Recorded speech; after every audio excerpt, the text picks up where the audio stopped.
মাগুরায় শিশু আসিয়াকে ধর্ষণের প্রতিবাদে সমাবেশ ও প্রতিবাদী র্যালি করেছে জাতীয়তাবাদী মহিলা দল। আজ রাজধানীর নয়াপল্টনে বিএনপি কার্যালয়ের সামনে এই সমাবেশ অনুষ্ঠিত হয়। সমাবেশে প্রধান অতিথি হিসেবে উপস্থিত ছিলেন বিএনপির সিনিয়র যুগ্ম মহাসচিব অ্যাডভোকেট রুহুল কবির রিজভী। তিনি বলেন, শেখ হাসিনা বিগত 15-16 বছরে দেশকে একটি ভয়ঙ্কর রাষ্ট্রে পরিণত করেছে। সমাজে যারা অন্যায়, অবিচার, দুর্নীতি ও অনৈতিক কাজের সাথে জড়িত তাদের বিরুদ্ধে প্রতিরোধ গড়ে তোলার পাশাপাশি অপরাধীদের বিরুদ্ধে সবাইকে রাজপথে একসাথে কাজ করার আহ্বান জানান।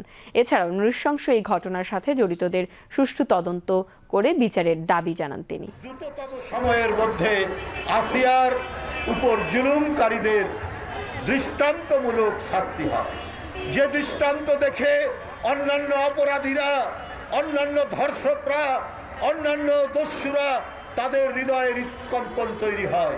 এইটাই হচ্ছে আইনের শাসন। এইটার জন্যই 15 বছর আমরা লড়াই করেছি। এর জন্য এত আত্মত্যাগ। এই জন্য আরেক দস্যু শেখ হাসিনা তাকে বাংলাদেশ থেকে বিতাড়িত করা হয়েছে। সবাইকে আবার ঐক্যবদ্ধভাবে এই অপরাধীদের বিরুদ্ধে আমাদের একযোগে কাজ করতে হবে।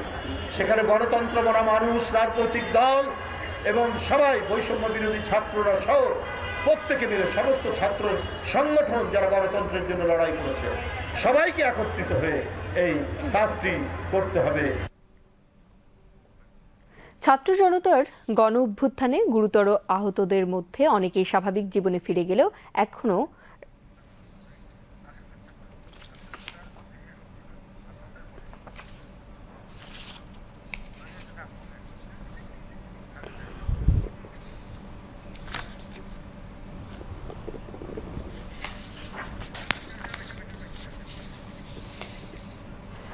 পরে একটি প্রতিবাদ র্যালি বের হয়ে রাজধানীর বিভিন্ন সড়ক প্রদক্ষিণ করে।